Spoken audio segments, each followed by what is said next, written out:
Hey guys, thanks for joining us. So we're on again with Jeff Jacobson. As you know, we have been daily coming to you answering questions related to unemployment and basically some of the challenges that we've been facing in multiple states regarding how to file, especially with sites crashing, the wait time on phone calls, all that type of thing. As always, we're joined by Jeff Jacobson, who's here to give us advice on how to go about and answering common questions that we're noticing. We are generally streaming on a couple of groups. Illinois unemployment is our primary one where we're drawing some questions from because Jeff is both based in Illinois. So Jeff is most familiar with the Illinois law, although as he will explain, federally, some of the things are pretty similar. So certain things can be answered, and Jeff will explain what he can and cannot answer. And one of the things we did to kind of change today up was kind of bring an inspirational element of this along. Jeff and I, to explain how we first got started, Jeff did a lot of kind of mentoring, coaching for a lot of members who had some questions regarding how to go about the unemployment filing. I work for a union that actually has a lot of sports personnel their industry was decimated with what's happening with COVID-19. So I was trying to get them some answers. Jeff and I kind of teamed up and helped walk a lot of our members through this process. One of the people who's joining us today, hopefully at the 4 o'clock hour Central, 5 o'clock Eastern, is Larry Lage, who's a writer out of Detroit for sports. And he's kind of taken it upon himself to create a fundraising site to help out sports freelancers. It's called the Freelance Sports Journalist Fundraiser. And I thought it was going to be kind of an inspirational, cool thing to talk about some of the work he's done and who he's been able to help. But without further ado, Jeff, if you're ready, give me a thumbs up. It looks like Jeff is ready. I'm going to pop him on to see if he's got some questions that have come up. I know I saw that he was monitoring the group and answering a couple of questions. Jeff, what are you hearing? So things aren't going much better. That's going online, going via the phone is still slow. There are actually people that are still filing for unemployment, new claims every day. So the numbers are still large, and we still have people that are in most of the beginning part of the system. They're in either the application, the certification, and I think some people are moving towards the appeals part of it. Wanted to give some tips. There's a lot of people know it, and I want to thank everyone that's been on the Facebook page and helping others out. So the number to call in, and you'll see it soon, is 800-244-5631. If you hear the message, we are experiencing high call volume, hang up. There's nowhere you're going from there. Keep trying. Eventually, when you get past that, and it says you're either in the queue, then you move ahead. Now, we've been told that using the touch tone numbers of 2256 get you through the system faster. One person today had said they had spent 4 hours on hold. They were 7:30 in the morning. They started calling in. So it's still a very long time, 4 hours. But we are noticing kind of a change from what it was last week when people were submitting screen grabs of waiting 12, 13 hours. So we are seeing the numbers coming down, but obviously still a lot of flux that they're dealing with over there, right, Jeff? Oh yes, and I think there's still going to be people that are going to be in the queue for a long time. It just depends when you call in. So the problems are all over the board now that people are calling in from. Did their claim go through to they got to reset their password to they messed up on the cert. So couple things.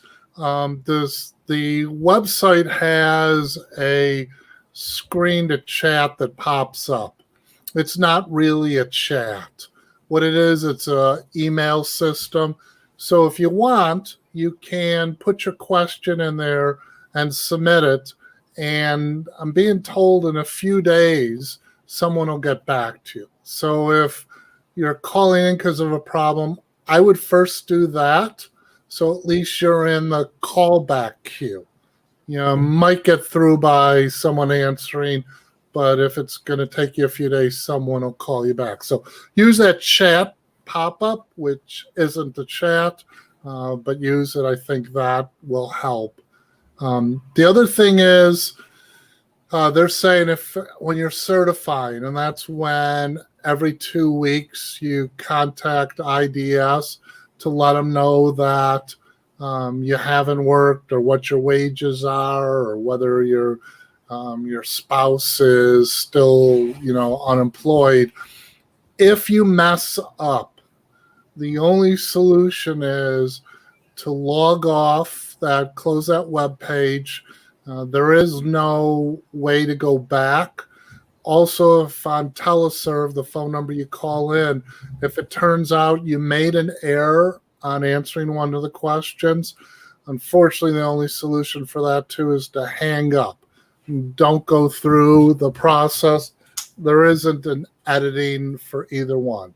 So, in summary, if you make an error on certifying, close that window or hang up and you have to start again.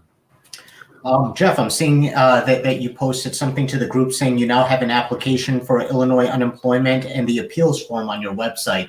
Have we still noticed kind of a slowdown on the state's actual, and kind of walk us through that process if you wouldn't mind?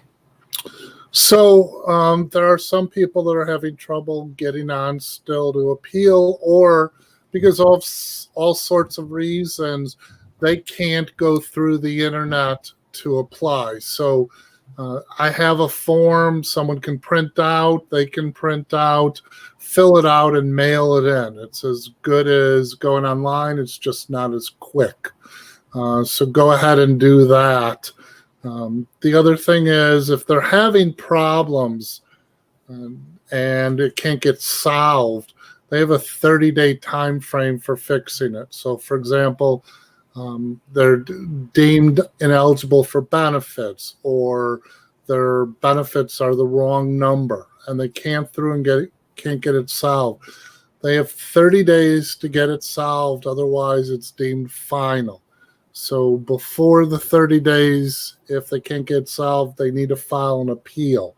They can't wait the 31 days. It's too late and it's final. So I've put the appeal form on so that they can appeal it, and you mail that in, and that starts your appeal process. So the day you mail it in, keep a record of it all, is the day your appeal starts. So don't wait 30 days, to send it in. And if the 30 days is on a Sunday, then Monday would be the next. But my recommendation is on the 28th day, you should have already had it in the mail to appeal. So so I've got those two forms.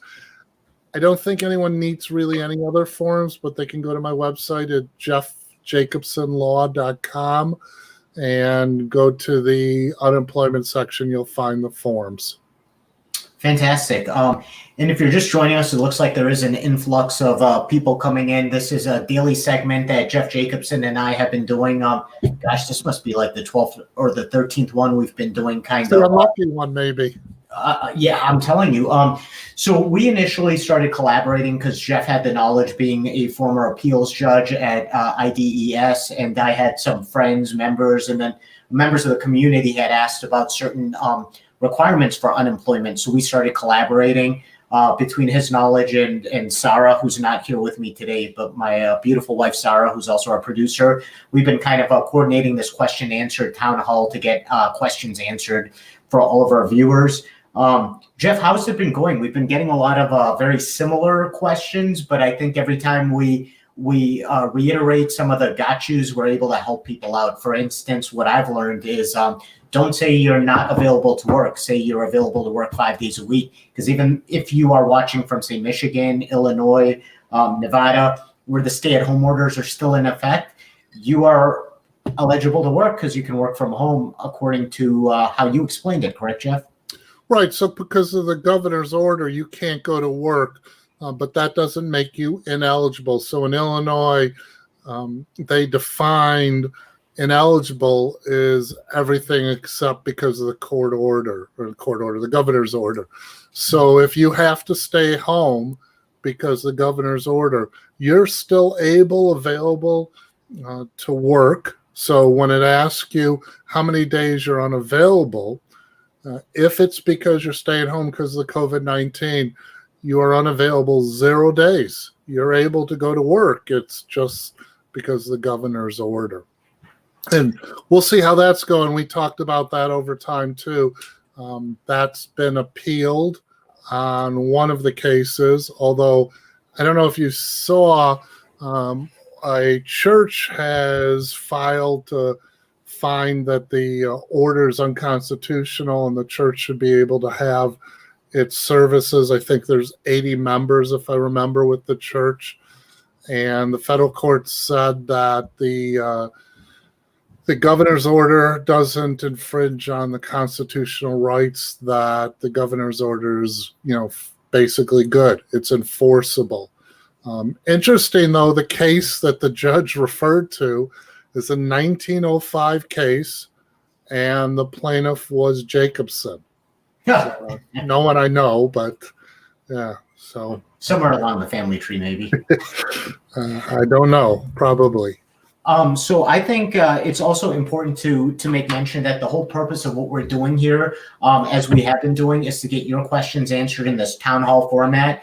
Usually we have a link to pop up, ask your question yourself. I'm noticing now that might not be up, but you can still also comment. And if you have a question or if you have a comment that you put in the comment section, we'll be able to monitor it and actually get your questions answered for you, which is the whole point of this show, to get the information out there to make sure people know about the processes that they have to deal with. And Jeff, I know we've been talking about this, that we're probably going to, well, I think we were thinking that slowly we'd start seeing more of a backlog with appeals and less with the actual filing. But then, as you said, the filings seem to be going up as well. Do you think that's going to change when some of these states reopen on a national level, or is it hard to tell? So, as you know, there's a lot of companies that are closing down. There's a lot of companies that are laying off people. So I don't anticipate there's going to be a huge change in the numbers. I think also a lot of the businesses are going to be slow to start up. So, it's interesting. I was just reading an article on large businesses filing for Chapter 11, and they can't file right now because one of the reasons that they could file for Chapter 11 is they can sell some of their assets. They can sell some of their business to get money to pay off the creditors.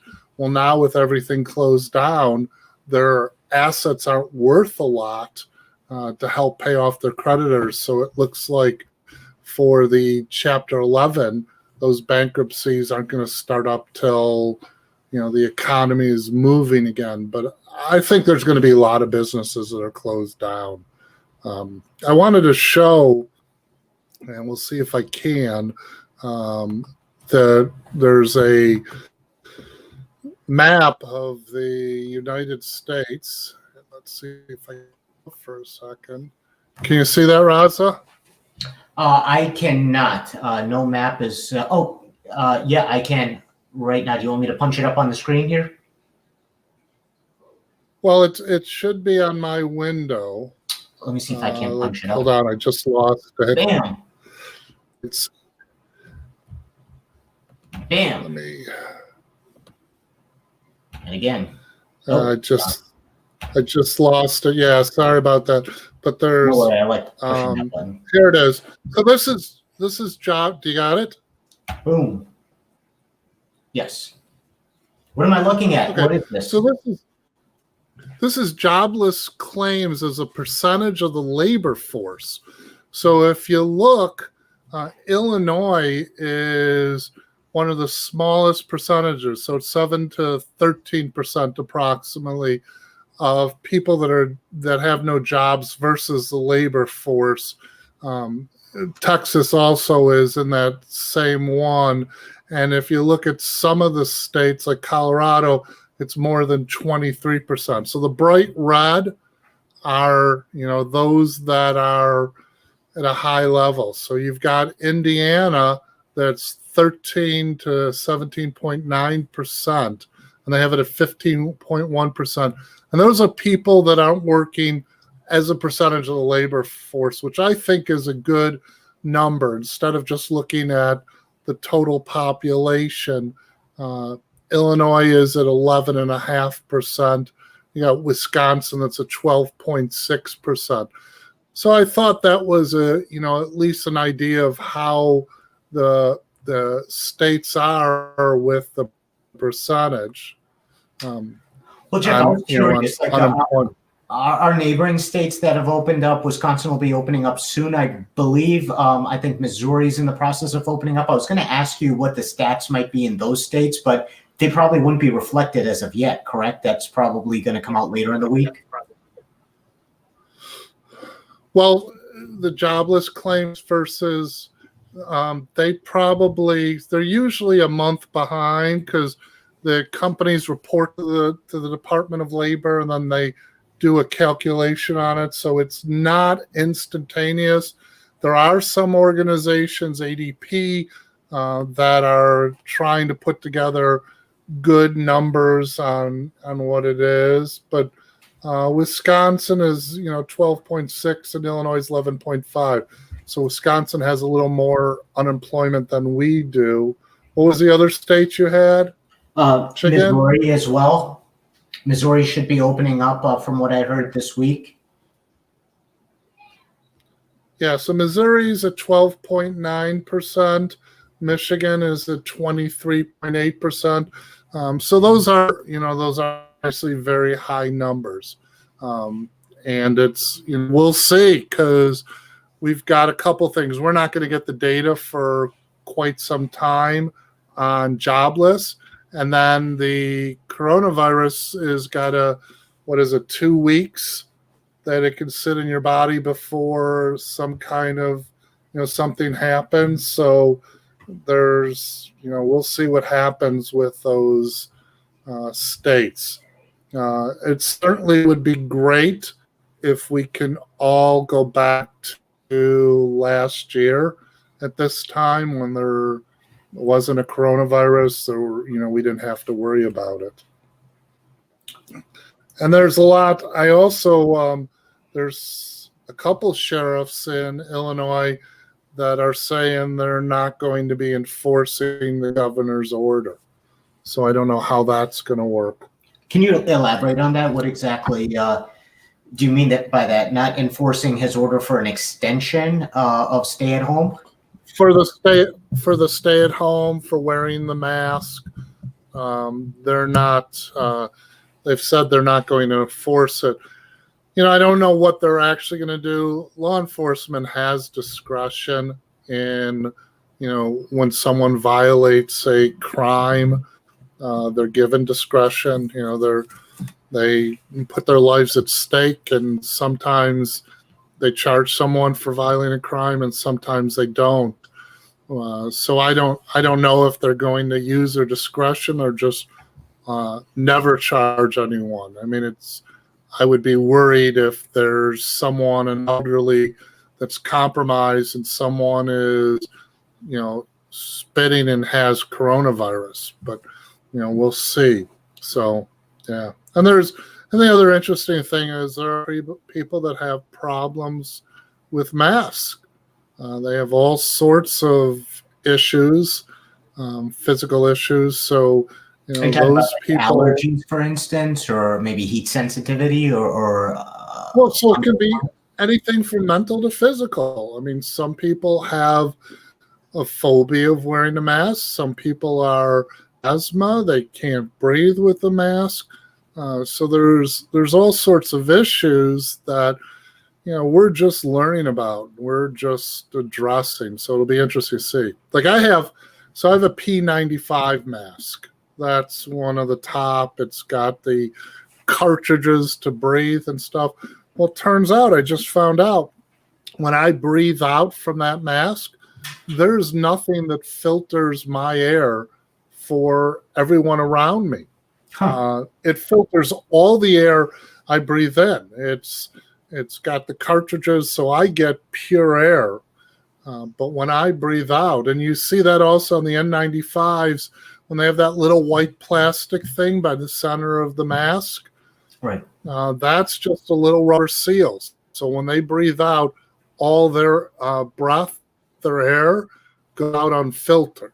It's everything they breathe in through those masks that are filtered. So when we see people with those masks. Yeah, it's kind of the opposite of the mask I'm using, which is just basically those little kind of I don't even have it here. It's like they look like a little surgical mask, but they're saying that that's more to prevent anything I might have from going out into the environment, but doesn't really protect me from what's outside coming in. So it seems like yours is the exact opposite.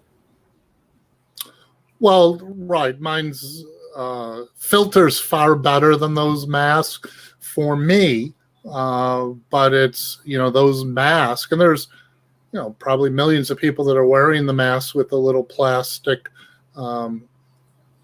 device on it, the valve.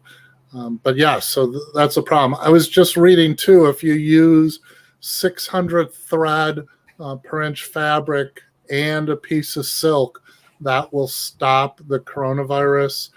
Even with just regular material, it's a high percentage. I think it's like 60% of the coronavirus won't get through. So those are certainly helpful, I think, based on statistics and research. Jeff, well, one of the other things that we've been kind of looking at and covering in my industry is that there's a lot of scamsters, right? There's a lot of people who are out there selling masks that might not be good. We've actually seen it with our unemployment site. People are trying to broker, hey, we can help you get through to IDES faster, help you get through to your state unemployment agency faster. It seems like there's always people trying to take advantage when there's a crisis. What's some of the general advice we've been giving out about that, especially as related to our unemployment groups? So my general advice for unemployment: do not pay anyone a single penny for some concept that you can get through the system faster. This is not like Disney World with an fast lane pass or a tour guide. You can't get through the system faster no matter how much you pay someone. So you're just wasting your money. And yes, there's all sorts of scams on the PPE. Even the government has been dealing with that, receiving products that turns out are not safe, don't meet the standards they claim they meet. I'd watch, and there's a lot of people now are reason to do that with the government, don't you think? That seems like the fastest way to get yourself in a lot of trouble. Well, it is, but I think every criminal is a little brazen. It's they all think they're not going to get caught, so it's not a wise thing. But be careful, because just because it says it's certified and has seals doesn't mean it does. I was driving last week, and someone was selling masks out of the back of their car. I don't know whether they're good or not. You just have to be cautious and careful with that. And then the other thing is, there's a lot of people calling around claiming they're a charity to help. Don't give anyone any money that calls you. Do a little research. There's a good chance you're just throwing the money away, that it's not actually going to where they say it is. So always, before you donate money, go online, do a little research. If you're skeptical, don't contribute. There's plenty of other good organizations locally, statewide, and nationally that you've known of and you've heard. So be careful of that. That's fantastic advice. And there's a lot of people donating food too. We just donated food. My wife brought a whole bunch of food over to charity to help those out that can't get food. I mean, there's people that don't have any money. The temp jobs aren't there, and it's very difficult. So. And so just if you happen to be watching for the first time, we just want to give you a little synopsis of what it is Jeff and I do. We daily come on and kind of answer questions that people might have related to the unemployment situation right now, getting through, and kind of also talking up what to do in case the phone conversations are taking 12 hours or the websites keep crashing. Jeff has offered us some alternatives for that. So we've been doing that now almost a full week. We've been doing it prior to that, and we're going to continue to do it as much as we can. Right, and we're also doing, like today, Raza, you're going to have someone come on completely different but relevant. So we're trying to get a lot of information out to everyone. Oh, absolutely. So who we have coming on today is Larry Lage. I'm the vice president of a union that represents a lot of broadcast employees, specifically, news and sports. So a lot of our sports employees, freelancers, daily hires were, of course, tragically affected by what's happening and what's affecting a lot of people in our current environment. So Jeff was working with helping them learn what they can do to get the unemployment benefits that they deserve. We've had several seminars, and thank you for helping us with that, Jeff. Larry Lage, who's going to be joining us, has actually started a fund to help them. And so I kind of wanted to bring a little bit of inspiration and talk about some of that, which is going on. Before Larry comes on, which should be in about 5 minutes, we did get a question that I want to get addressed.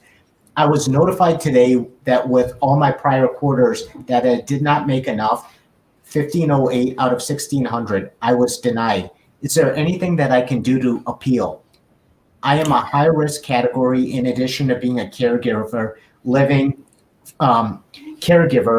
my 80-year-old dad. I am looking for a job, but as you know, not a lot of people are hiring. So this is a person that one of the suggestions I would have for them is ask for an alternate benefit year. And as you know, for those of you that are new, your benefit year is 5 quarters ago, 4 quarters ago, 3 quarters ago, and 2 quarters ago. You can ask for an alternate benefit year that'll be 4 quarters ago, 3 quarters ago, 2 quarters ago, and 1 quarter ago to calculate. And it may turn out that alternate benefit year has more wages, so you do qualify. You would, though, if you don't qualify in this also, which you should probably have the numbers, I would qualify under the May 11th pandemic federal funding. So you supposedly the state on May 11th is for those that can't get unemployment benefits but have no income because of the COVID-19. Fantastic. Jeff, I'm looking and seeing that in our preview box. Larry's joining us. Larry, if you can hear me, please give me a thumbs up on your camera. Okay. And if you are ready to be pulled on air, give me another thumbs up real quick. And great. So Jeff, we're going to be joined by Larry Lage, who's going to tell us a little about the Freelance Sports Journalist fundraiser that he has started. Obviously something that is very, very generous at a time like this, and we want to learn more about it. Larry, thank you for joining Jeff Jacobson and I. So please tell us a little about yourself. Well, I am a sports writer for the Associated Press, have been since 2000. I live in Ann Arbor. I have a wife who's a special ed middle school teacher and a 10th grade dancing daughter who's not dancing as much now because of the pandemic, and a son who's an 8th grader and not playing travel baseball like I would love to be watching him. But related to my visit here, 2 months ago now, just about, whatever the night that the NCAA tournament would have started in mid-March, it really started to hit me how huge this was as leagues and teams and organizations started canceling events. It was clear that this is going to be different, and I went to bed praying about it because I know so many people in sports media get paid by the event, by the news conference, by the assignment.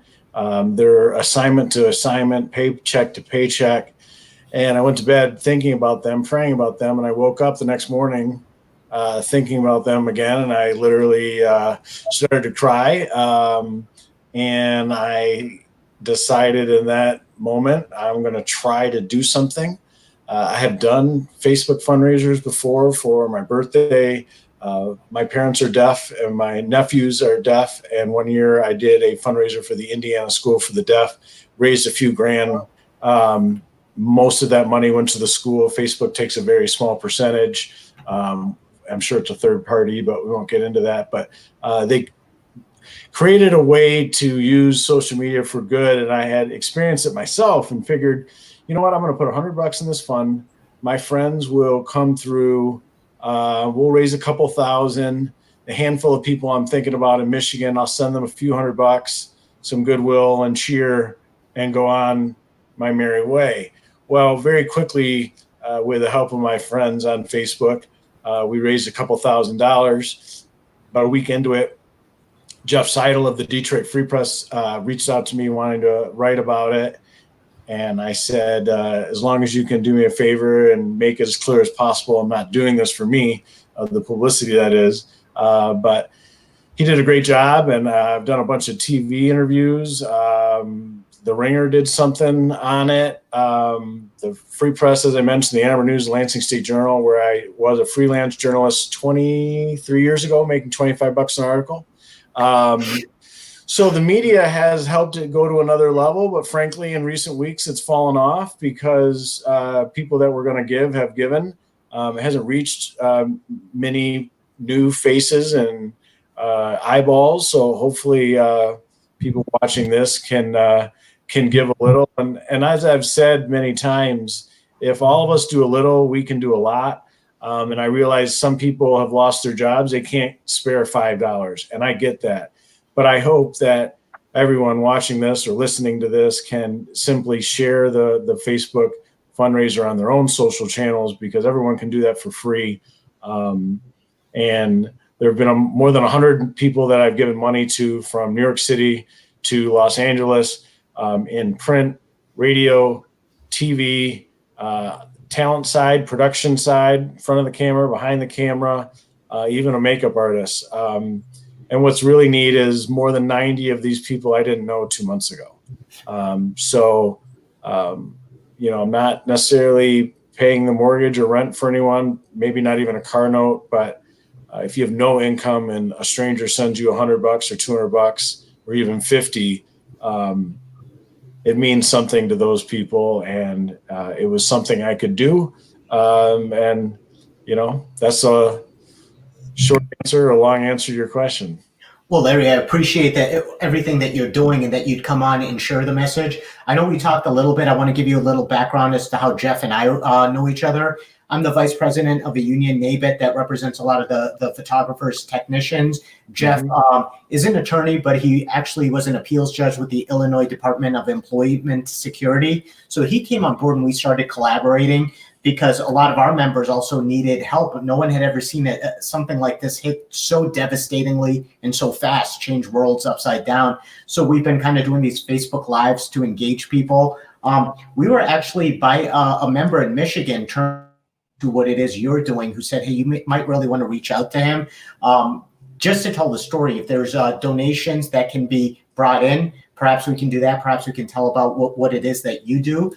I put at the bottom of the screen an email address where our watchers can, our viewers can kind of correspond with you to find out more. Could you tell us a little bit about how many people have you helped? I know you said you've raised some money. How much did you raise and how many people were you able to help to this point?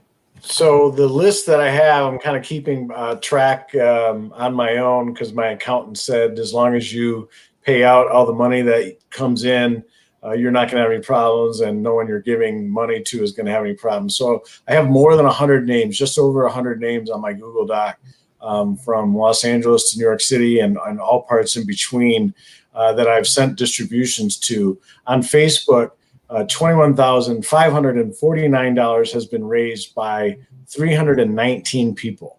Wow. So 319 people over the last several weeks have combined on Facebook to give $21,549. And I say on Facebook because some people have reached out to me directly, some of the biggest names in the business. If people go onto the Facebook page, which I shared with you here in the little chat, and you can put on the bottom, perhaps maybe not clickable. My email address is really the best way because people can reach out to me, whether they want to share it, whether they want to donate, or whether they want to be on my list potentially to get money. And I say potentially because I need to raise more funds to give out more funds. And I need to do some accounting to make sure I haven't paid out more than I've received, or my wife will be on me for that. But more than 100 people have received donations from me, from the fund, as little as $100.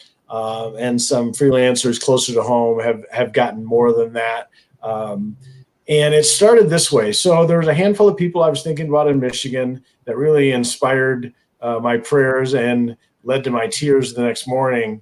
And I started with them. And then I sent a group text to about 20 AP sports writers all over the country, asking each of them to identify a person or two in their area that they knew depended on freelance income and didn't have another full-time job to lean on.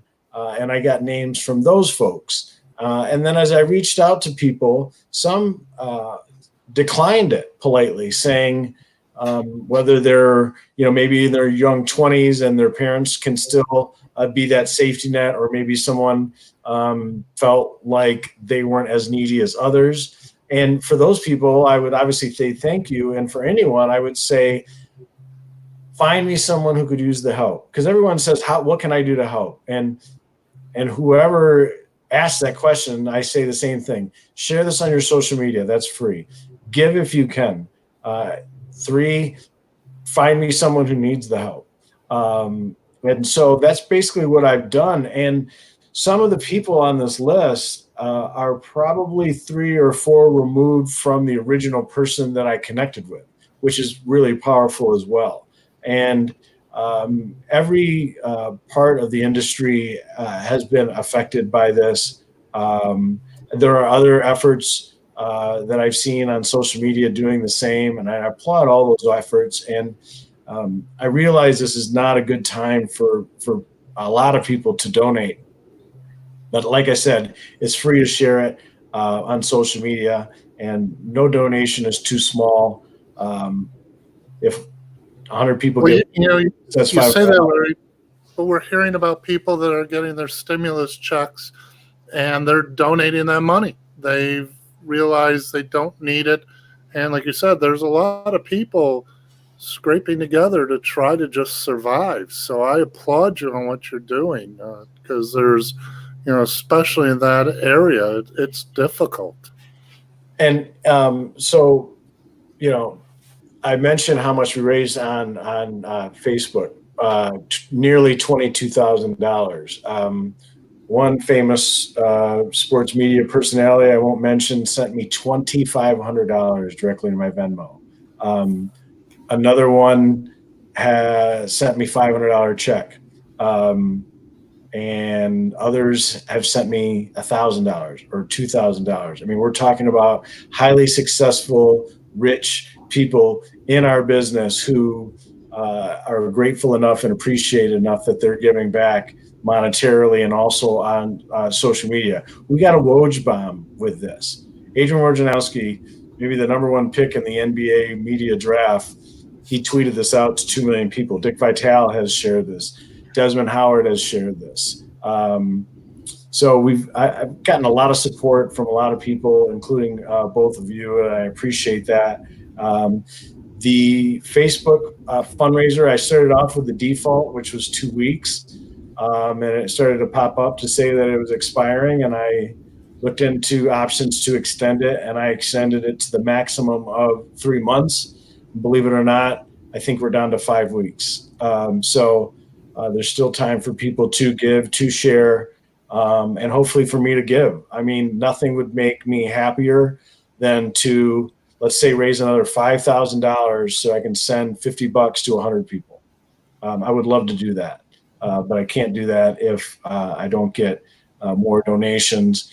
and I really don't want to ask the people who have already donated to donate again. Ideally, we find another 300 people that want to get on the team to help spread some money and some goodwill. And with a lot of these people, I mean, I've gotten tear-jerking responses and notes of thanks from people, and many of them say it means the world to me to have someone care, to have someone reach out and send $100 or $50 totally unsolicited. Maybe it's groceries, maybe it's gas. And some of these people have donated money in other ways. If you go down my Twitter timeline way back when this started, there's a gentleman by the name of John Root, who I did not know from Adam 2 months ago. He's the in-arena host for the San Jose Sharks. When this hit, he was out of work. He was connected to me by one of my friends in the business who declined my money, and I told her, find me somebody who could use it. She connected me with John Root. John Root then was inspired by it and went out and donated his time and services of goodwill in his area in San Jose and shared it on social media. I mean, it's so cool. And I've got a network of people that I've given money to that will be, acquaintances and in some way friends for life. And if there's anything I need from them, I would imagine they say yes, and vice versa. That's just kind of how I am. I'm so thankful to have the life I have. I'm by no means rich financially, but I pay my bills. My wife has a job. We're paying our bills. Our parents are healthy. We're healthy. And I know that with my friends and other folks that see this, we can do some good and maybe inspire other people to do something on their own, whether it's for the bar or restaurant industry or other ones that are hit hard. There are so many GoFundMes and other Facebook fundraisers and things like this helping different parts of our population that need our help. And I hope all of us can at least do a little. I think that's absolutely a great and inspirational message. I can only imagine how much your Rolodex has grown with all the people that you've been able to help and also to be able to reach out to who have wanted to help you out. So you started in Michigan, you said, with people that you knew, and now this has gone across the country. Mm-hmm. I can only imagine the type of inspiration that this has served. Like you were talking about how some people are like, I might not need it, but I'm going to pass it along. Just like the member I had who said, this is someone that you need to get the message out. You need to talk about what's happening and how you can help. What are some of the other stories you've heard from people about what this has meant to them? Have you? I want to hear from you. Yeah, well, I'll share this one because it was shared on the air with WLNS TV, the CBS affiliate in Lansing. Danny Wex is a talented TV reporter for different entities, and she lives in New York City. She was connected to me by someone else, and she sent me a note that made me cry the first 5 or 6 times I read it. I'll try not to recall it without crying, although it'd be good for your show perhaps. But anyway, she reached out to me and said thank you, in short, and that she got into sports because of her dad, who passed away years ago, and his name was Larry, and she's convinced that I was sent from him to let her know that everything was going to be okay. I mean, wow, right? And she shared that publicly, so I don't feel like I'm talking out of school sharing that with you.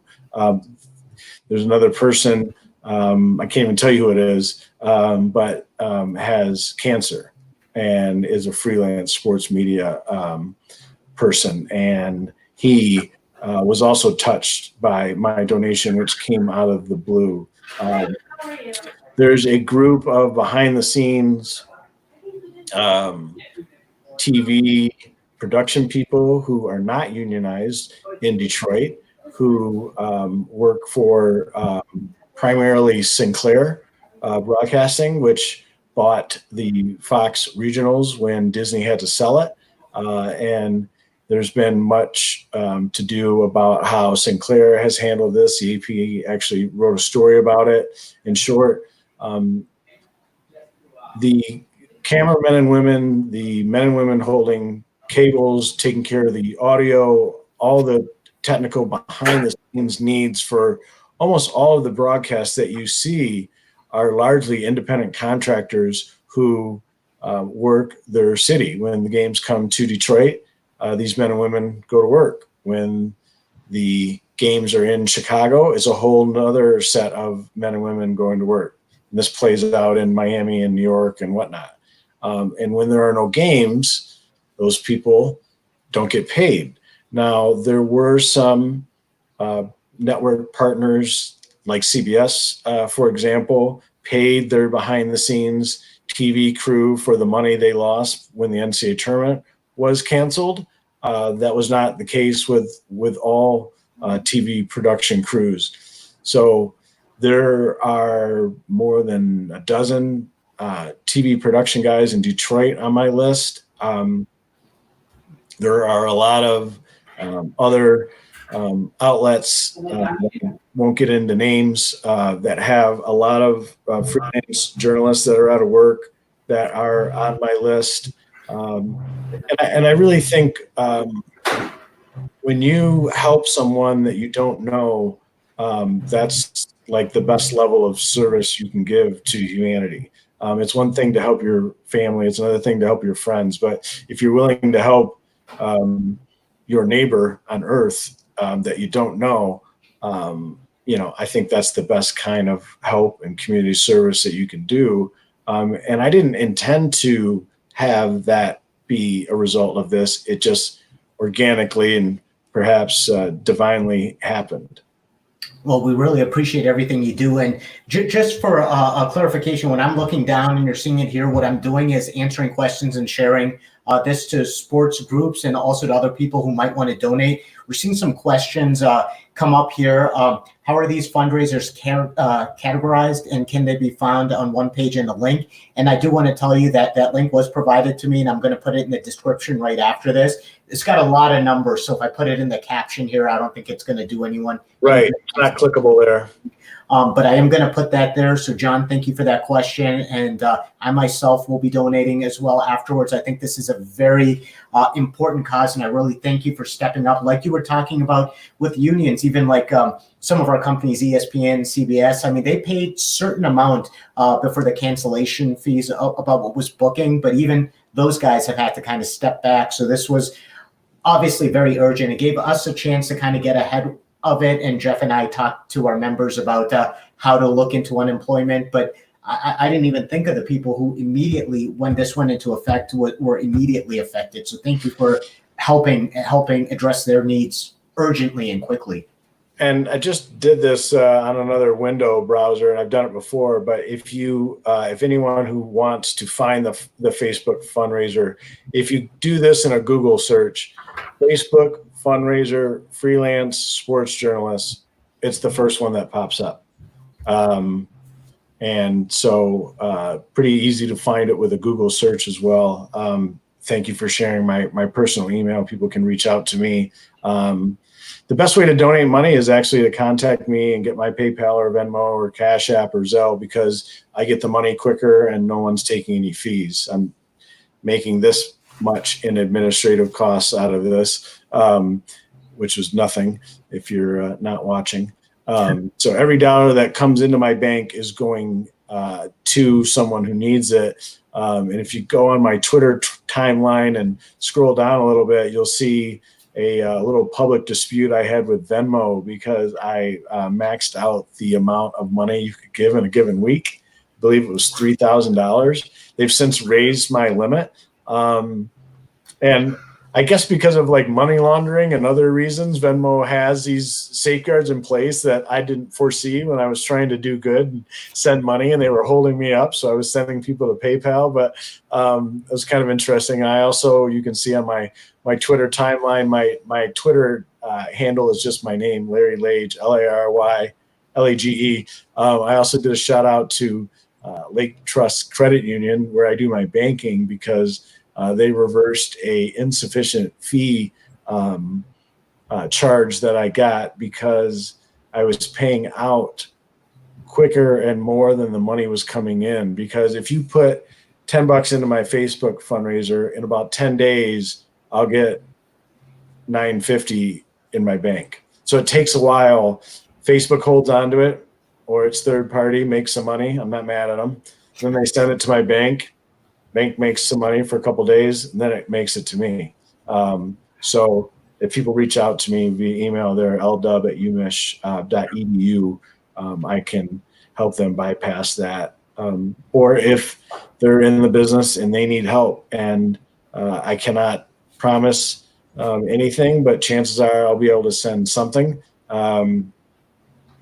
It takes a lot of accounting for me to go through my list of 100 plus people, how much I've given them, double check those numbers through Venmo, Cash App, PayPal, and Zelle, and even personal checks that I've written to some people who didn't have electronic means. So making that all match up is on my weekend to-do list. Well, I got to ask you, you're a writer. I'm a television cameraman. I'm just speaking for myself, not for you, but mathematics is not my strong suit. Accounting, reconciling. This must have been a lot of learning that you've had to do in order to make this work, in order to help serve a group of people who needed it. How have you been able to do it? And a follow-up question: What are you writing about right now? What are the stories out there? Just that's out of my own curiosity. Right. So first, like I said, the money came in with Facebook, and I took the money in, and I was sitting on a little bit of a cushion in my bank account. So I just started sending the money out because I knew it was coming in. I didn't realize it would take a while. Through PayPal, Cash App, Zelle, and Venmo and checks, that's how I sent the money out. And I just created a simple Google Doc with the person's name, how I pay them, and how much I pay them. And then every week I would kind of go through and do another wave of money and write how much I gave them and double check that. I have not done that in a while because, as you can imagine, it takes a lot of time to go through 103 names and double check my math. And the money you see on Facebook and the money that I've gotten personally isn't necessarily the money that shows up in my bank. So I have to reconcile the fee that Facebook or its third party takes. And I'm sure there's probably more efficient ways to do it. I certainly don't have like an Excel sheet, which probably makes some of this easier. And I'm not looking for volunteers because I have a lot of personal information on there. I'll never make this list public. If people want to shout me out on social media and say thank you, that's fine. I'm not doing it for that.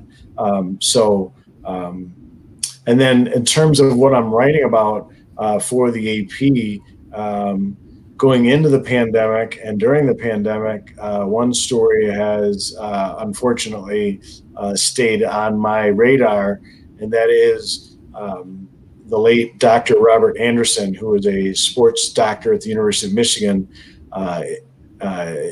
in death, is facing hundreds of allegations of sexual abuse from former University of Michigan athletes. So those accusers are coming out. They're lawyered up.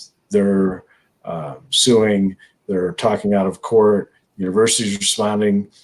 University actually came to me and a colleague from AP the other day and gave us something first because they appreciated our balanced coverage, which we obviously strive to do with every story. So that's nice. Other than that, I was on a Zoom today with the Detroit Lions coach. And while I'm not writing about anything per se off of the interview, I shared with our AP team that I would have access to the coach. Let me know if you're working on something. And I asked a couple questions for a colleague in Atlanta, a colleague in Indianapolis, and a colleague in Philly, I think, all writing different things. And I contributed what was said by the Lions coach. Also, I've been helping out with our news operation. something that's called the Nerve Center at the Associated Press, is kind of the air traffic control group that is looking at all of the stories we have coming in internationally, domestically, politics, the pandemic, business, sports, entertainment. I'm in that world right now, helping out because there's not as many things on a sports writer's plate these days, and the company needs some help over there, and they thought I'd be into it. I'm also going to be hosting a couple podcasts for the Associated Press. We have a podcast called Ground Game that your viewers or listeners can find anywhere they find podcasts. It's called Ground Game, and it's an inside look at how AP is covering the pandemic. One of the biggest ongoing stories AP has covered in its 170-year history. So I've been really busy, and my days fly 8 to 4. I'm very stimulated and excited and challenged by new opportunities at the Associated Press outside of what has been my comfort zone for 20 years in the company. It's great. I'm appreciated. I'm helping out. I'm getting to do something that is an amazing opportunity for me, because what a significant time in our history as human beings, and to be working for one of the world's largest news gathering organizations on the inside is incredible. And I got my degree from Michigan State University in 1995. Bill Clinton was my commencement speaker, and his first public comments after the Oklahoma City bombing, just to kind of put that in a time capsule for you. So I got my degree in elementary ed just in case my dream didn't work out. And I'm telling you this because my minors are political science and history, which play in really well if you're following the news right now. We are living history, and the intersection of politics, science, health, safety, security, all of that, the inner workings of that is so fascinating to me, and how interconnected we are as a planet is, on this planet is amazing to me. The fact that this pandemic that is affecting us in the United States is affecting people in India and Brazil and Spain and my homeland of Italy. It's pretty incredible. It's not a good incredible, or maybe good will come out of this, although a lot of deaths. So it's hard to think that or tell those families that something's good going to come out of this. But long story short, I'm helping out on our news side and also keeping my sports hat on a little bit each day, making calls and a lot of Zooms. And like I said, the days go by like this for me. Absolutely. Jeff, I don't know if you know this about me, but I used to freelance for Associated Press television network years ago. And I got to say, it's one of the best jobs I've ever had in my life to work for a corporative news like agency like that. And just like you were saying, for them to find a place that you can help out with news, to be working with this podcast. I mean, that sounds like they're on top of making the most of the coverage for this and getting that vital information out. And we really appreciate you for getting this vital financial funding out to the people in our sporting world community who absolutely need it. People that you didn't know, but you knew the circumstances they were going to deal with, and setting out to help them move forward. Is there any thought you want to leave us with? I know you had to run at 4:30, but is it 5:30 your time? Is there any thoughts you wanted to leave us with? No, I just really appreciate the opportunity and the interest to help spread the word. And if even a handful of people see this and share it on their own social media networks, and donate a little money, that's awesome. The ask is always that you share it on your social media, because even if you don't have any money, that's free.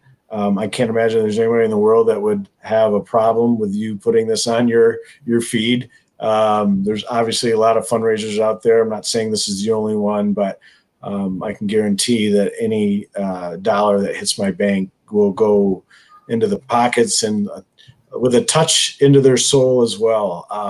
And I just hope that people stay safe and,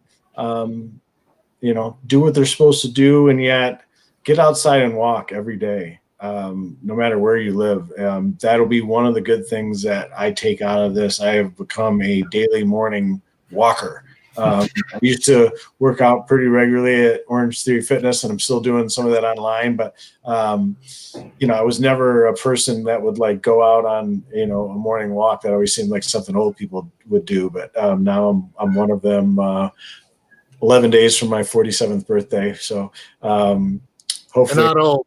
No, I know I'm not. But it just seemed like, like who's walking at 7 in the morning, right? I would think you would, even 3 months ago, I wouldn't think I would do that. And, I hope everybody that is going through this is looking at their life and making some positive change or some positive takeaway out of this. And I know that might be easier for someone to say in a 2-income house with a healthy family. But nonetheless, I hope people take care of themselves and take care of each other. So I appreciate your interest and the opportunity to help spread the word. Well, thank you very much. Your email, sorry about that, Raza, for people that are just listening so they know how to get a hold of you. Yep. So it's L as in Larry, D as in dog, U as in umbrella, B as in boy, at UMich, as in University of Michigan, UMich.edu. People can also find me on social media, Facebook, Twitter, Instagram. Just very simply my name, which is Larry Lage, like Cage or Page, Lage is how it's spelled. I'm not hard to find. And if you Google Facebook Freelance Sports Fundraiser, you'll find it. So lots of opportunities to help me spread the word and hopefully do some more good for a lot of people who need it, men and women, coast to coast, moms, dads, brothers, sisters, people's kids, a lot of parents out there hoping their kids get off the payroll here. So we can help them a little bit. Well, it's funny. It's funny you say that too. I've become a daily walker myself, and not really for health reasons, just to get away from my kids because yeah, right. In a situation like this, with us all here, you probably hear them in the background rustling around. That's part of the it's called mat sound. That's it. That's what we call it in our industry. And you get a lot of that when you got 3 kids running around while you're trying to do a show. But again, Larry Lage, creator of Freelance Sports Fundraiser, thank you so much for joining us. We're going to put the links up to make sure that people know how to donate. You've done excellent work, helped a lot of people, and hopefully we can keep that coming in. Thank you so much for joining us, Larry. Really appreciate your time today. Yeah, and shout out to the 100+ people that liked your page today after I shared it with all my friends. I'm telling you, man, when I saw all those likes come in, I'm like, wow, where was this guy from the beginning? But yeah, right. Absolutely, and it's great that that you're from Michigan as well. We've got a lot of members from Michigan. We have people, Jeff, you and I were talking to people from Texas, Iowa, and Michigan, and it's just a lot of people who need help, and that's why it's so good to see that you've been able to help and reach these people from all across the country, all corners of the world. And thank you again to your dedicated followers and people who have come to watch the show as well. We really appreciate that. Thank you, Larry. Thanks, Larry. All right, bye. Well, Jeff, I think that was inspirational. I know sometimes we've been doing this for 2 weeks where we talk to people about the unemployment situation, and it's grim. It's not fun. It's not something that either of us look forward to, like, oh, let's have a great show. It's more like it's a public service. It's something that there's information that needs to get out there. But to hear a story like that, hear someone who saw a need and stepped up to benefit people, I think that really it's invigorating. It shows some of the good stories. Work he has to do, like you mentioned. He didn't know accounting. He's got to deal with a whole bunch of companies and getting out and doing interviews. And this is incredible. And he's doing it because he's helping people. He's not doing it for profit, which I think is, what all three of us goals are. And a lot of people, the people that are donating, it's just an incredible thing. And so hopefully after they listen to the show, a lot of people will go out and help. I don't know if I'll walk, but, definitely try to help more people. Absolutely. We just got a comment here.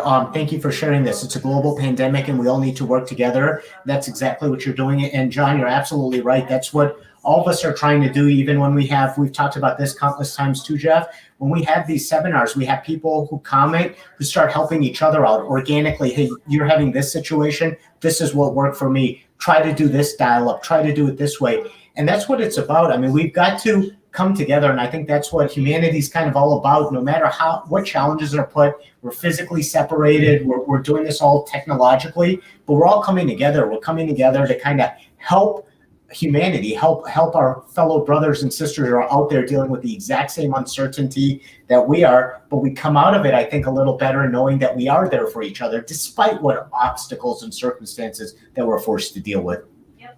Well, and I couldn't agree with you more.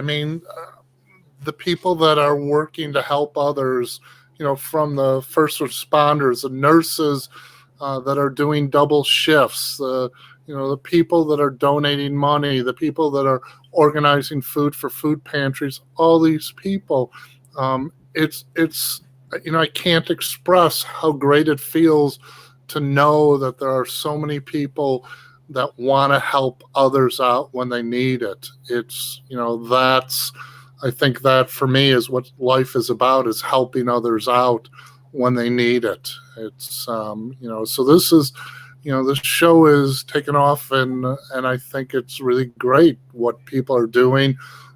For me, it's just amazing to see on the Facebook page all the people that are helping others. A lot of the people can ask their question, leave, but there are people that are checking our Facebook page. They're answering questions. They're helping people out. They're helping people with the frustration. They're helping people get through this time. And that's just an incredible, feat what these people are doing. It's truly become a community. Like you said, they get their question answered, but then they're there to help other people. They're like, okay, so this is what I did to get over it. It really is people coming together and in this situation, just stepping up and doing what needs to be done. And I think that's great. That's certainly a byproduct that I did not expect when we created this, but it's really inspirational and invigorating to see.